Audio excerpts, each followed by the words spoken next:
ಆ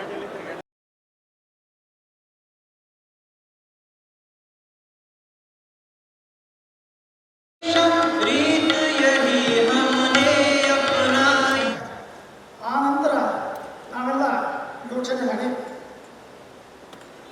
ನಮ್ಮ ಸ್ಮಾರಕ ನಿರ್ಮಾಣದ ಕಾರ್ಯಕ್ಕೆ ಒಂದು ಗತಿ ಸಿಕ್ತು. ಆ ಕಾರಣದಿಂದ ಇವತ್ತು ಈ ಭವ್ಯ ಸ್ಮಾರಕ ನಿರ್ಮಾಣ ಆಗಿದೆ. ಜಗನ್ನಾಥರಾಯರ ಭವ್ಯ ವ್ಯಕ್ತಿತ್ವಕ್ಕೆ ಸಾಧ್ಯ ಆಗೋ ರೀತಿಯಲ್ಲೇ ಒಂದು ಭವ್ಯ ಸ್ಮಾರಕ ನಿರ್ಮಾಣ ಆಗಿದೆ ಅಂತ ಹೇಳಿಕೆ ನನಗೆ ಬಹಳ ಸಂತೋಷ ಆಗುತ್ತೆ ಈ ಸಂದರ್ಭದಲ್ಲಿ.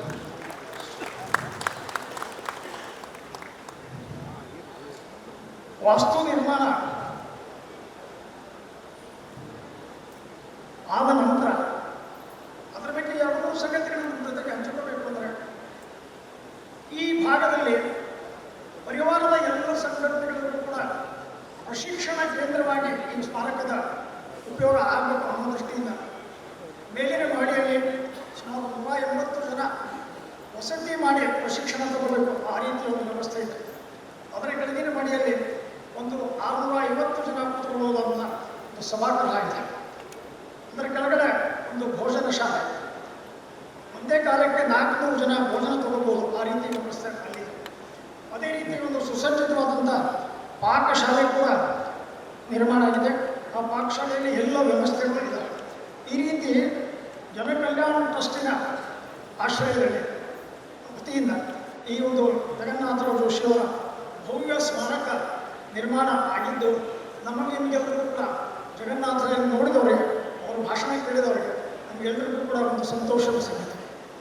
ಈ ಒಂದು ಭವನ ನಿರ್ಮಾಣ ಆಗಿದ್ದು ಜನಕಲ್ಯಾಣ ಟ್ರಸ್ಟಿನ ಆಶ್ರಯದಲ್ಲಿ, ಜನಕಲ್ಯಾಣ ಟ್ರಸ್ಟ್ ವತಿಯಿಂದ.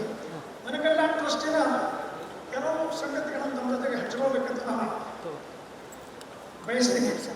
1974ರಲ್ಲಿ ಇಲ್ಲಿನ ಕೆಲವು ಸಂಘದ ಕಾರ್ಯಕರ್ತರೆಲ್ಲರೂ ಸೇರಿ ಈ ಭಾಗದಲ್ಲಿ ಶಿಕ್ಷಣ ಮತ್ತು ಸ್ವಾಸ್ಥ್ಯ ಮತ್ತು ಸಂಸ್ಕಾರ, ಈ ದೃಷ್ಟಿಯಿಂದ ಕ್ರೀಡೆ, ಇವೆಲ್ಲ ದೃಷ್ಟಿಯಿಂದ ಕೂಡ ಒಂದು ನಿಸ್ವಾರ್ಥ ಸೇವೆ ಮಾಡುವಂಥ ಒಂದು ಟೀಮ್ ನಿರ್ಮಾಣ ಆಗಬೇಕು, ಒಂದು ಸಂಸ್ಥೆ ನಿರ್ಮಾಣ ಆಗಬೇಕು ಅನ್ನೋ ದೃಷ್ಟಿಯಿಂದ ಇಲ್ಲಿ ಜನಕಲ್ಯಾಣ ಟ್ರಸ್ಟಿನ ಒಂದು ಸ್ಥಾಪನೆ 1974ರಲ್ಲಿ ಮಾಡಿ.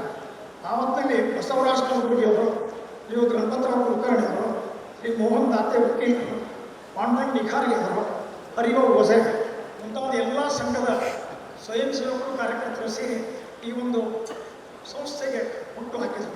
ಅದಕ್ಕೆ ಮಾರ್ಗದರ್ಶಕರಾಗಿ ಹೊತ್ತಲ್ಲಿ ನಮ್ಮ ಹಿರಿಯ ಪ್ರಚಾರಕರು ಮಾನ್ಯ ಸದಾನಂದ ಕಾಕಡೆಯವರು ಸಾಕಷ್ಟು ಭಾಗವಹಿಸಿದರು. 1987ರಲ್ಲಿ ನಮ್ಮ ಈ ಟ್ರಸ್ಟ್ ವತಿಯಿಂದ ಒಂದು ಸಂತ ಮೀರಾ ಸ್ಕೂಲು ಪ್ರಾರಂಭ ಮಾಡಿ, ಪ್ರಾರಂಭದಲ್ಲಿ ಒಂದು ಶಿಶು ಮಂದಿರ ಶುರು ಮಾಡಿದ್ವಿ. ಪ್ರಾರಂಭದಲ್ಲಿ ಬರೀ 6 ವಿದ್ಯಾರ್ಥಿಗಳಿಂದ ಶುರುವಾದಂಥ ಶಿಶು ಮಂದಿರ ಮುಂದೆ 6 ವರ್ಷಗಳಲ್ಲಿ ಒಂದು ಭವ್ಯ ಕಟ್ಟಡ ನಿರ್ಮಾಣ ಆಯಿತು. ಈಗ ಆ ಕಟ್ಟಡದಲ್ಲಿ ಶಿಶು ವಿಹಾರದಿಂದ 10ನೇ ಕ್ಲಾಸ್ ತನಕ ವಿದ್ಯಾರ್ಥಿಗಳು ಶಿಕ್ಷಣ ತಗೋತಾರೆ. ಈಗ ಆ ಶಾಲೆಯಲ್ಲಿ ಸುಮಾರು 2,000 ವಿದ್ಯಾರ್ಥಿಗಳು ಶಿಕ್ಷಣ ಪಡಿತಾ ಇದ್ದಾರೆ. ಅದೇ ರೀತಿ ಆಗ ಕಟ್ಟಡ ನಿರ್ಮಾಣ ದೃಷ್ಟಿಯಿಂದ ಒಂದು ನಾವು ಸ್ಮರಣೆ ಮಾಡಬೇಕಾದಂಥ ವಿಷಯ ಅಂದರೆ, ಮಾನ್ಯ ಬಾಬಾ ಸಾಹೇಬ್ ಪುರಂದರ ಒಂದು ಜಾನತಾ ರಾಜ ಈ ನಾಟಕದ ಪ್ರಯೋಗದ ಮುಖಾಂತರವಾಗಿ ಆ ಕಟ್ಟಡ ಕಟ್ಟೋದಕ್ಕೆ ನಾವು ಹಣವನ್ನು ದೊರಕಿಸಿಕೊಂಡಿವಿ. ಈ ಸಂದರ್ಭದಲ್ಲಿ ಮಾನ್ಯ ದಿವಂಗತ ಬಾಬಾ ಸಾಹೇಬ್ ಪುರಂದರ ಅವರನ್ನು ಕೂಡ ನಾನು ಸ್ಮರಣೆ ಮಾಡಲಿಕ್ಕೆ ಇಚ್ಛೆ ಪಡ್ತೀನಿ. ಆ ಒಂದು ಸಂತ ಮೀರಾ ಇಂಗ್ಲೀಷ್ ಮೀಡಿಯಂ ಸ್ಕೂಲ್ ಶುರುವಾದ ನಂತರ ಈಗ ಗಣೇಶ್ಪುರದಲ್ಲಿ ಕೂಡ ಇನ್ನೊಂದು ಶಾಲೆ ಒಂದು 6 ವರ್ಷದಿಂದ ಕೆಲಸ ಮಾಡ್ತಾ ಇದೆ. ಅಲ್ಲಿ ಕೂಡ ಸುಮಾರು 1,000 ವಿದ್ಯಾರ್ಥಿಗಳು ಶಿಕ್ಷಣ ಪಡಿತಾ ಇದ್ದಾರೆ. ಈ ರೀತಿ ಶಿಕ್ಷಣ ಕ್ಷೇತ್ರದಲ್ಲಿ ನಮ್ಮೊಂದು ಒಳ್ಳೆಯ ಕೆಲಸ ಜನಕಲ್ಯಾಣ ಟ್ರಸ್ಟ್ ವತಿಯಿಂದ ನಡೀತಾ ಇದೆ. ಅದೇ ರೀತಿ ವೀರವಾಣಿ ಅನ್ನುವ ಹೆಸರಿನಲ್ಲಿ ಒಂದು ಮರಾಠಿ ಸಾಪ್ತಾಹಿಕ ಸುಮಾರು 35 ವರ್ಷಗಳಿಂದ ಈ ಭಾಗದಲ್ಲಿ ಜನಜಾಗೃತಿ, ರಾಷ್ಟ್ರಭಕ್ತಿ ನಿರ್ಮಾಣ, ಸಂಸ್ಕಾರ ಎಲ್ಲ ಕೆಲಸ ಮಾಡ್ಕೊಂಡು ಬರ್ತಾ ಇದ್ದಾರೆ. ಇದರ ಜೊತೆಗೆ ಈಗ ಇನ್ನೊಂದು 3 ತಿಂಗಳಲ್ಲಿ ಬೆಳಗಾವಿ ಸ್ವಾಸ್ಥ್ಯದ ದೃಷ್ಟಿಯಿಂದ ರೋಟರಿ ಕ್ಲಬ್ಬಿನ ಸಹಕಾರದೊಂದಿಗೆ ಒಂದು ಬ್ಲಡ್ ಬ್ಯಾಂಕ್ ಶುರು ಮಾಡಬೇಕು ಅಂತ ಯೋಚನೆ ಮಾಡಿದ್ವಿ. ಅವನ್ನೆಲ್ಲ ಸಿದ್ಧತೆಗಳು ಆಗಿದ್ದಾವೆ. ಆ ಸಿದ್ಧತೆಗಳು ಮುಗಿದ ನಂತರ ಬಹುಶಃ ಇನ್ನೊಂದು 3 ಅಥವಾ 4 ತಿಂಗಳಲ್ಲಿ ಬೆಳಗಾವಿಯಲ್ಲಿ ಜನಕಲ್ಯಾಣ ಟ್ರಸ್ಟ್ ವತಿಯಿಂದ ಒಂದು ಬ್ಲಡ್ ಬ್ಯಾಂಕ್ ಪ್ರಾರಂಭ ಮಾಡ್ತಾ ಇದ್ದೀವಿ. ಅದೇ ರೀತಿ ಮುಧೋಳದಲ್ಲಿ ಜನಕಲ್ಯಾಣ ಟ್ರಸ್ಟ್ ವತಿಯಿಂದನೇ ಒಂದು ಶಾಲೆ ಅಲ್ಲಿ ಕೂಡ ನಿರ್ಮಾಣ ಆಗ್ತಾ ಇದೆ. ಇದು ಈಗಾಗಲೇ ಕೆಲಸ ಶುರು ಮಾಡ್ತಾರೆ. ಅದೇ ರೀತಿ ಇಲ್ಲಿ ಖಾನಾಪುರ ತಾಲೂಕಿನಲ್ಲಿ ಬಿಡಿಯಲ್ಲಿ ಈಗಲೇ ಜಮೀನು ತಗೊಂಡಿದ್ದೀವಿ. ಅಲ್ಲಿಯೂ ಕೂಡ ಒಂದು ಅಲ್ಲಿನ ಮಕ್ಕಳಿಗೆ ಒಳ್ಳೆಯ ಶಿಕ್ಷಣ, ಒಳ್ಳೆಯ ಸಂಸ್ಕಾರ, ರಾಷ್ಟ್ರಭಕ್ತಿ ನಿರ್ಮಾಣ ಮಾಡೋ ದೃಷ್ಟಿಯಿಂದ ಆ ಶಾಲೆಯನ್ನು ಪ್ರಾರಂಭ ಮಾಡೋ ಯೋಚನೆ ಮಾಡಿದ್ದೀವಿ. ಪ್ರಾಯಶಃ ಇನ್ನೊಂದು ವರ್ಷದಲ್ಲಿ ಕಾರ್ಯರೂಪಕ್ಕೆ ಬರ್ತದೆ ಅನ್ನುವಂಥ ವಿಶ್ವಾಸ ಈ ಸಂದರ್ಭದಲ್ಲಿ ನಾನು ವ್ಯಕ್ತಪಡಿಸ್ತೀನಿ. ಶ್ರೀ ಕಾರಂಜಿ ಮಠದ ಪರಮ ಪೂಜ್ಯ ಗುರುಸಿದ್ಧ ಸ್ವಾಮಿಗಳ ಚರಣಾನಂದಗಳಲ್ಲಿ ಭಕ್ತಿಪೂರ್ವಕವಾಗಿ ನಮಿಸ್ತೇನೆ. ಈ ಕಾರ್ಯಕ್ರಮದ ವೇದಿಕೆ ಮೇಲೆ ಉಪಸ್ಥಿತರಿರುವ ಶ್ರೀಮಾನ್ ಬಸವರಾಜ ದಂಬಲ್ ಅವರೇ, ಮಾನ್ಯ ಶ್ರೀ ಅರವಿಂದರೇ, ಸಭಾಗಾರದಲ್ಲಿ ಉಪಸ್ಥಿತರಿರುವ ಸಮಾಜದ ಎಲ್ಲ ಕ್ಷೇತ್ರಗಳ ಗಣ್ಯರೇ, ಹಿರಿಯರೇ, ಸಂಘದ ಮತ್ತು ಸಂಘದ ಪ್ರೇರಣೆಯಿಂದ ಕೆಲಸ ಮಾಡುತ್ತಿರುವ ಎಲ್ಲ ಸಂಘಟನೆಗಳ ಕಾರ್ಯಕರ್ತ ಬಂಧು ಮತ್ತು ಭಗಿನಿಯರೇ, ಕಾರ್ಯಕ್ರಮಕ್ಕೆ ಆಗಮಿಸಿರುವ ಎಲ್ಲ ತಾಯಂದಿರೇ, ಸೋದರರೇ,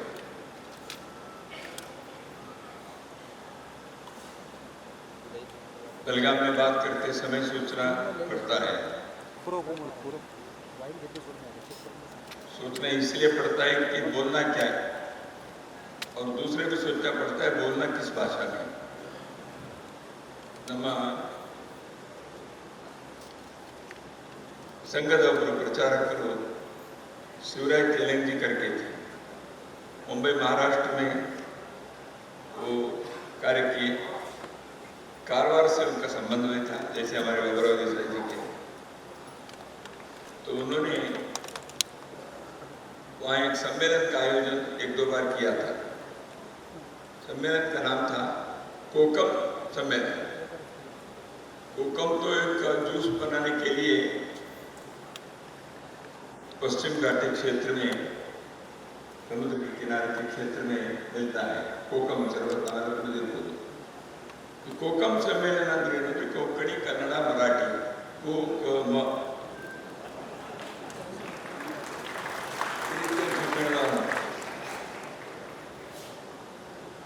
ಸೊ ಇಲ್ಲಿ ನಾವು ಅದರಿಂದ ಹಿಂಕಮ ಮಾಡಬೇಕಾಗಿದೆ, ಹಿಂದಿ, ಕನ್ನಡ, मराठी. मी मराठी समजू शकतो.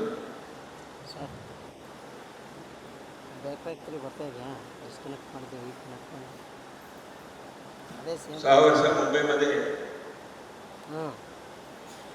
रहने कारण थोडक्यात मराठी बोलने में कोई फार कष्ट नहीं.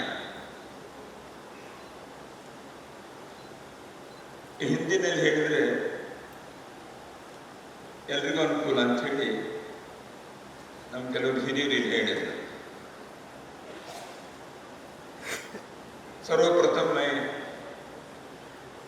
जन कल्याण न्यास, जैसे अभी माननीय श्री अरविंद राव जी ने कई जानकारी दी है जन कल्याण ट्रस्ट के संबंध में, उसी प्रकार के समाज के हित में जन कल्याण के लिए जो कार्य करते हैं उसकी मालिका में, उस श्रृंखला में उन्होंने और एक पुष्प जोड़ दिया, जगन्नाथराव जोशी स्मारक भवन। यह उनके सामाजिक कार्य के मालिका में उस पुष्पहार में अत्यंत सुगंधित पुष्प है। बहुत वर्षों से इसको सपना देखकर आप लोगों ने अभी मालिका में इस कार्य को जोड़ा है। समाज के हित के लिए, जन कल्याण के लिए, जन विकास के लिए इस वास्तु का, इस भवन का जो आज लोकार्पित हुआ है अभी थोड़े समय पहले, इसके बारे में विस्तार से आपने सोचा ही नहीं। समाज से सहयोग लेकर समाज के लिए जब इस प्रकार के भवन का निर्माण करते हैं, उसके एक एक इंच उसका सदुपयोग होना चाहिए और समाज से लिए हुए राशि के एक एक पैसा उस भवन के सदुपयोग के लिए खर्चा होना चाहिए। संघ के कार्यकर्ता इसमें लगे हैं, इसलिए इसके बारे में पूरा विश्वास भी है। तो अभी थोड़ा समय पहले पूज्य स्वामी जी कह रहे थे, आपने वो दूर तरफ जो बनाया वो भी बहुत अच्छा है, इसको भी अच्छा बनाया है। तो इसलिए आपके पदार्पण से इसका भवन में जगन्नाथ जोशी जी की स्मृति से जो कार्य होगा वह प्रत्येक कार्य वंदे मातरम भारत माता की जय इस भाव को ही वहाँ प्रतिस्पंदन होता रहेगा, ऐसे हम सबका विश्वास भी है।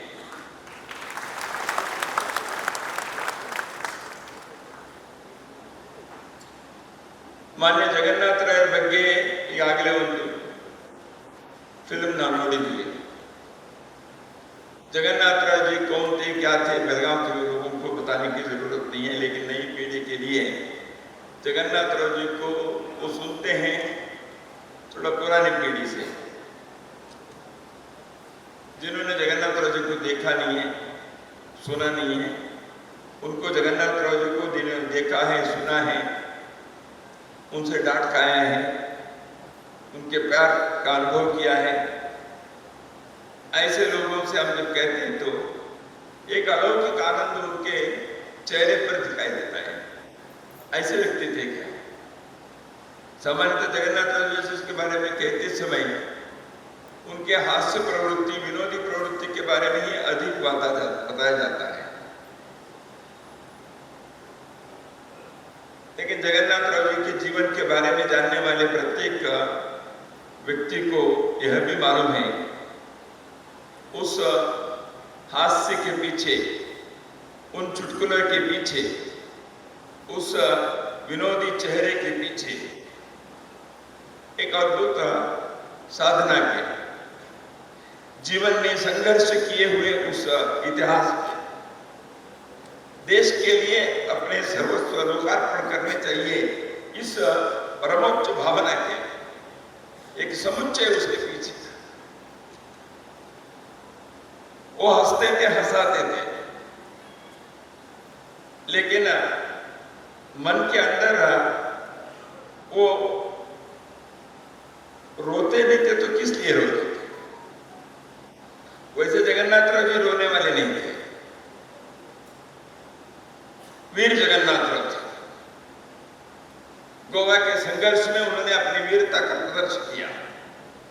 गोवा के मुक्ति के कारण जिस जत्थे को लेकर जाना पड़ा, उन्होंने गोवा मुक्ति संघर्ष में पोर्चुगीज के लाठी और गोली के सामने खड़े हो गए।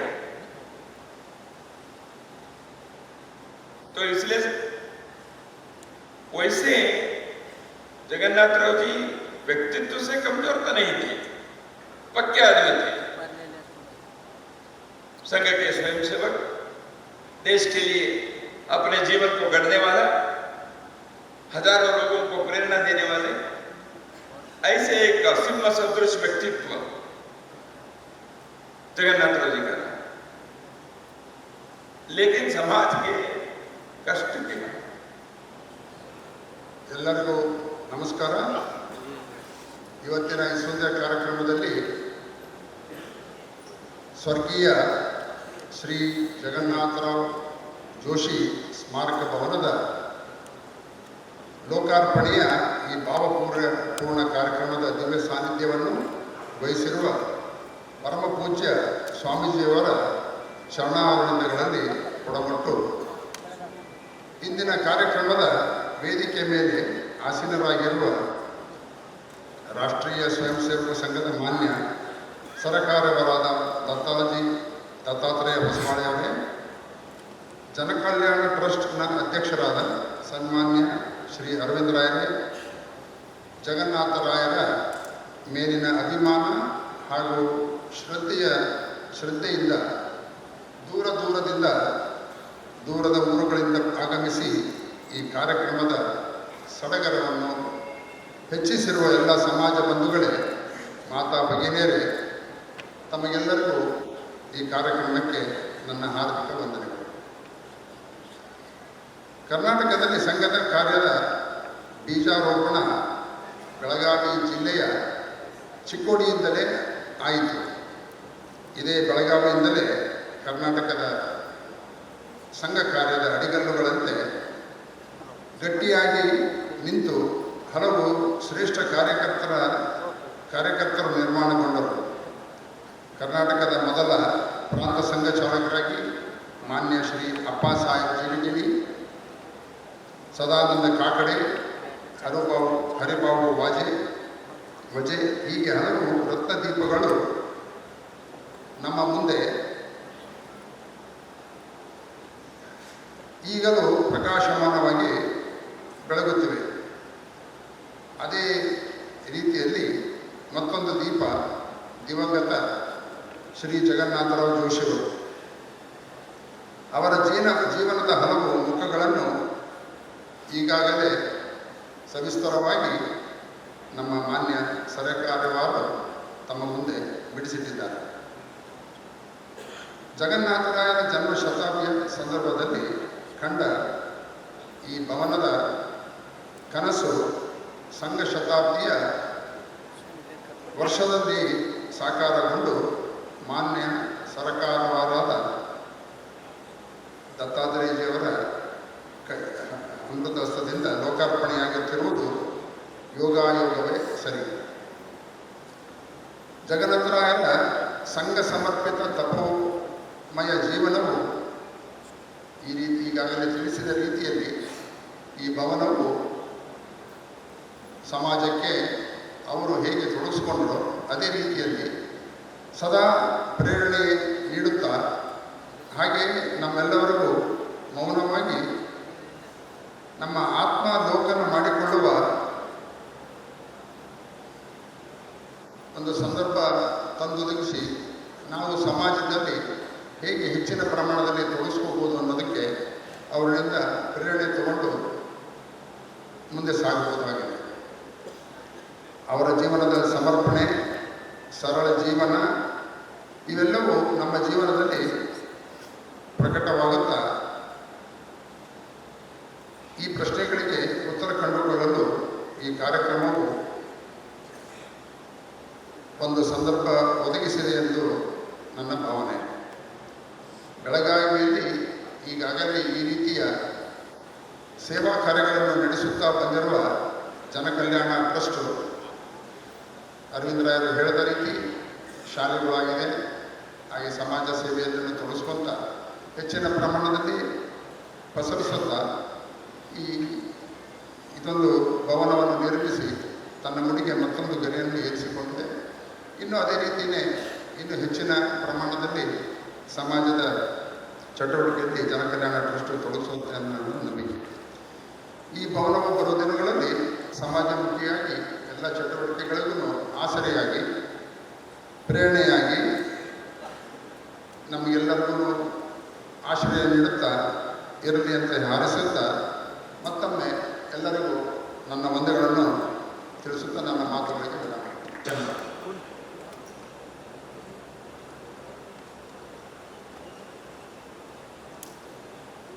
ತ್ರೈಲೋಕ್ಯ ಸಂಪದಾಲೇಖ್ಯ ಸಮುಲ್ಲಿತ ನಿರ್ಮಿತಯೇ ಸಚ್ಚಿದಾನಂದ ರೂಪಾಯ ಶಿವಾಯ ಬ್ರಹ್ಮಣೇ ನಮಃ.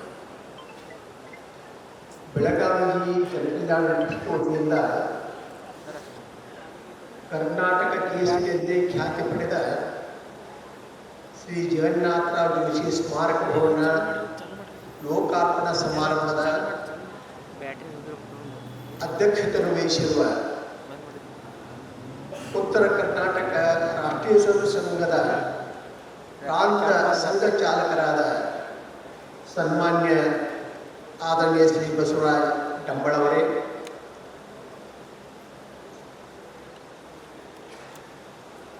ರಾಷ್ಟ್ರೀಯ ಸ್ವಯಂ ಸೇವಕ ಸಂಘದ ಕಾರ್ಯವಾಹಕರಾದ ಗೌರವಾನ್ವಿತ ಶ್ರೀ ದತ್ತಾತ್ರೇಯ ಹೊಸಬಾಳೆಯವರೇ, ಪ್ರಾಸ್ತಾವಿಕವಾಗಿ ಮಾತನಾಡಿದ ನಮ್ಮ ಅಥಣೀಯ ಹಿರಿಯರಾದ ಆತ್ಮೀಯರಾದ ಗೌರವಾನ್ವಿತ ಅರವಿಂದರಾವ್ ದೇಶಪಾಂಡೆ ಅವರೇ, ಈ ಸಮಾರಂಭ ನಿರ್ವಹಿಸುತ್ತಿರುವಂತಹ ಎಲ್ಲ ಗೌರವಾನ್ವಿತ ಹಿರಿಯರೇ, ರಾಷ್ಟ್ರೀಯ ಸೇವಕ ಸಂಘದ ಕಾರ್ಯಕರ್ತರೇ, ನನ್ನ ಸಹೋದರ ಸಹೋದರಿಯರೇ, ನಿಮ್ಮೆಲ್ಲರಿಗೂ ಶರಣಾರ್ಥಿಗಳು.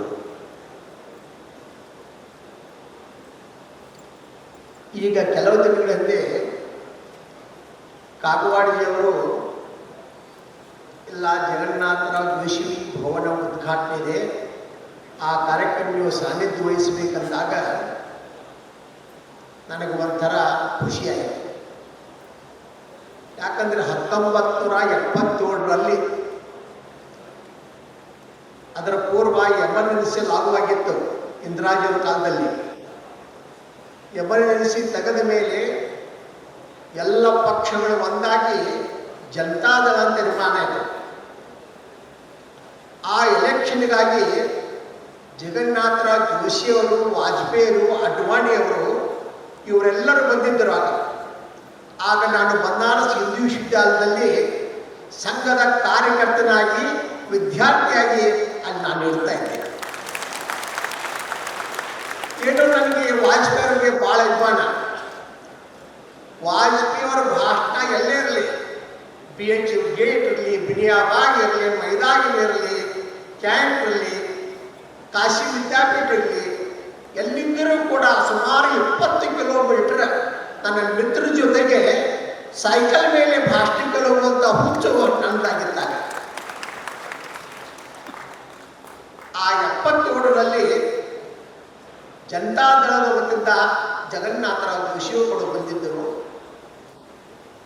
ಅವರು ಹೇಳಿದ ಮೇಲೆ ಅವರ ಮುಖ, ಅವರ ಮೀಸೆ, ನೀಲಿ ಕಣ್ಣು, ಅವರು ಜಾಕೆಟು, ಅವರ ಜುಬ್ಬ, ಧೋತ್ರ, ಒಂದು ಶೆಲ್ಲೆ ನೋಡಿ ನನಗೆ ಬಹಳ ಸಂತೋಷ. ಅವ್ರ ನೆನಪಾಯಿತು.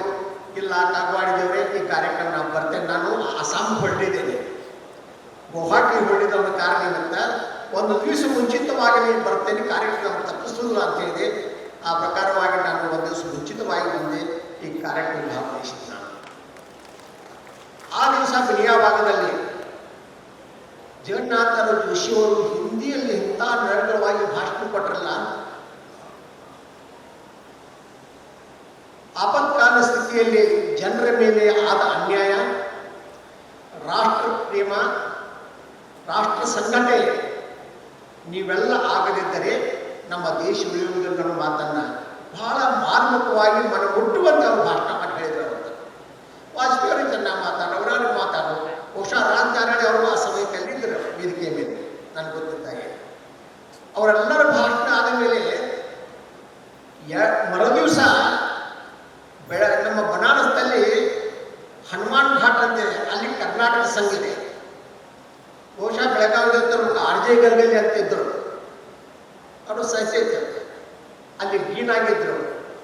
ಅವರು ಕರ್ನಾಟಕ ಸಂಘದ ಅಧ್ಯಕ್ಷರಾದಾಗ ನಾನು ಸೆಕ್ರೆಟರಿ ಆಗಿದ್ದೆ. ಅವರನ್ನು ನಾವು ಆಹ್ವಾನಿಸಿದ್ದೀವಿ. ಕರ್ನಾಟಕ ಸಂಘಕ್ಕೆ ಸುಮಾರು ಆ ಸಮಯಕ್ಕೆ 12 ಜನ ಮೆಂಬರ್ ಇದ್ದರು, 1200 ಜನ ಮೆಂಬರ್ ಇದ್ದರು. ಅವತ್ತಿನ ಸಭೆಗೆ ಸುಮಾರು 600-700 ಜನ ಕನ್ನಡಿಗರು ಬಂದಿದ್ದರು. ಅವತ್ತು ಜಗನ್ನಾಥರಾವ್ ಅವರು ಕನ್ನಡದಲ್ಲಿ ಮಾತನಾಡುವವರಿಗೆ ಬಹಳ ಸಂತೋಷ. ಅವರದು ನಮ್ಮ ಧಾರವಾಡ ನರಗುಂದ ಜವಾರಿ ಭಾಷೆ. ಅವರು ನಾವೆಲ್ಲ ಏನು ಮಾಡ್ತೀವಿ, ಭಾಷೆ ಚಂದವಾಗ ಮೈಸೂರು ಭಾಷೆ, ಬೆಂಗಳೂರು ಭಾಷೆ ಮಾತಾಡ್ಲಿಕ್ಕೆ ಹೋಗ್ತೀವಿ ನಾವು.